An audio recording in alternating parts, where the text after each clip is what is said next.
아무튼 요즘 휠체어 장애인은 밥도 못 먹게 생겼고 원하는 곳에 들어갈 수조차 없어지고 있어요. 그리고 배려심이 없다면 절대 공감할 수 없는 얘기일 수도 있습니다.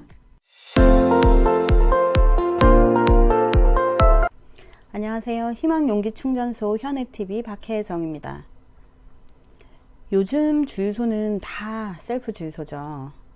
최근에는 직원이 주유하는 주유소를 찾기가 힘들 정도인데요. 차에 휠체어를 싣고 셀프 주유소를 가면 휠체어를 다시 내리고 주유를 할 수도 있겠지만 사실 좀 많이 힘들거든요. 직원이 한 명이라도 있어서 얘기를 하고 주유를 할 수 있으면 다행인데 그것도 참 쉽지는 않아요. 셀프 주유소가 생긴 지 얼마 안 됐을 때 제가 사정 얘기를 하고 주유를 좀 부탁하니 잘 못 알아듣고 건방지다고 욕을 먹은 적도 있었거든요. 조금씩 장애인에 대한 인식의 변화가 이루어졌는지 얼마 전 갔던 집 근처의 셀프 주유소에는 도움이 필요하신 장애인 고객님께 주유를 해드립니다 라는 입간판이 세워져 있는 거예요.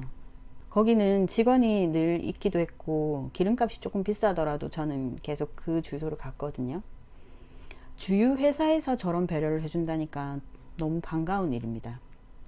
다른 주유 회사들의 인식도 변화해서 저런 캠페인에 많이 동참을 했으면 좋겠습니다. 서서히 오던 4차 산업혁명이 코로나19로 급물살을 타면서 비대면 무인 자동화 시스템은 어디에나 흔하게 볼 수 있죠. 저는 거창하게 말할 건 아니고 휠체어를 타고 겪는 무인 자동화 그리고 키오스크에 대해서 얘기를 해볼까 합니다.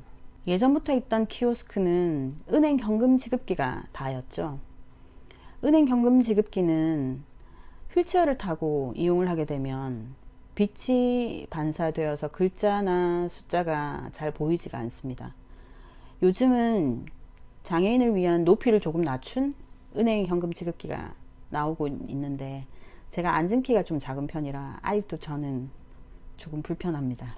현금 지급기 외에 최근에는 공과금 납부, 예약, 주문, 결제, 서류 발급 등등 이제 어디서나 흔하게 볼 수 있습니다. 이젠 식당에 밥을 먹으러 들어가도 키오스크 주문을 해야 하니까요. 근데 휠체어를 타고 키오스크를 이용하기에는 참 힘든 부분이 많습니다. 우선 키오스크 기계 자체가 서 있는 비장애인의 높이에 맞춰져 있기 때문이죠. 은행 현금 지급기보다 훨씬 더 키가 큰 기계 앞에 가면 휠체어를 타고는 또 다른 벽에 부딪히는 느낌입니다. 도대체 터치하는 화면에 손도 닿지 않는 데다가 화면의 내용이나 글자도 아예 보이지가 않는 경우가 많거든요. 직원이 있다면 도움을 받으면 되지만 사소할지 몰라도 휠체어 장애인에게는 사소하지 않은 좌절감을 줍니다. 요즘은 무인 편의점도 꽤 많이 생기는 추세이다 보니 제가 실제로 겪은 일이 있습니다. 편의점에 커피를 사러 갔다가 문이 잠겨 있길래 설명을 읽어보니 신용카드를 단말기에 대면 문이 열린다고 되어 있더라고요. 문제는 카드 단말기에서 입구까지 휠체어로는 방향을 틀어서 경사로를 올라가서 무거운 유리문을 열어야 한다는 거였어요. 저는 휠체어 브레이크를 잠그고 신용카드를 단말기에 꽂고 딸깍하는 소리가 들리자마자 카드를 빼고 휠체어를 풀고 제가 할 수 있는 최대 빠른 속도로 경사로를 올라 유리문에 갔습니다. 유리문에 가자마자 딸깍하고 다쳐버렸어요. 정말 5초 만에 일어난 일이라 휠체어를 타고는 도저히 편의점 안으로 들어갈 수가 없었습니다. 불가능했어요. 아니 보행에 장애가 있거나 손과 팔에 장애가 있어도 제가 생각하기엔 불가능할 것 같아요. 아무튼 요즘 휠체어 장애인은 밥도 못 먹게 생겼고 원하는 곳에 들어갈 수조차 없어지고 있어요. 이미 비대면 세상은 우리에게 익숙해졌죠. 앞으로 더욱 무인, 자동화, 인공지능, 로봇 등의 기술은 발전할 겁니다. 하지만 제 생각에는 이런 변화에 장애인들의 불편은 더욱 늘어날 게 분명합니다. 타인의 물리적인 도움이 아무래도 필요한 장애인들은 무인 자동화 시스템에 다가가기조차 힘든 상황이고 도움을 요청할 수도 없기 때문이죠.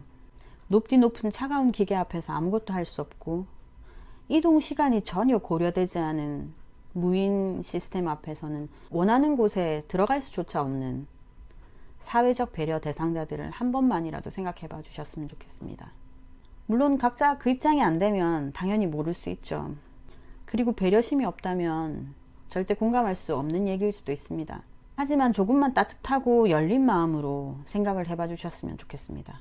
저의 작은 바람은 앞에 말한 셀프 주유소의 따뜻한 배려처럼 키오스크에서도 높낮이 조절이라든가 도움벨이라든가 적절한 장애인에 대한 배려가 있다면 다 같이 다 함께 잘 살 수 있는 세상이 되지 않을까 생각합니다.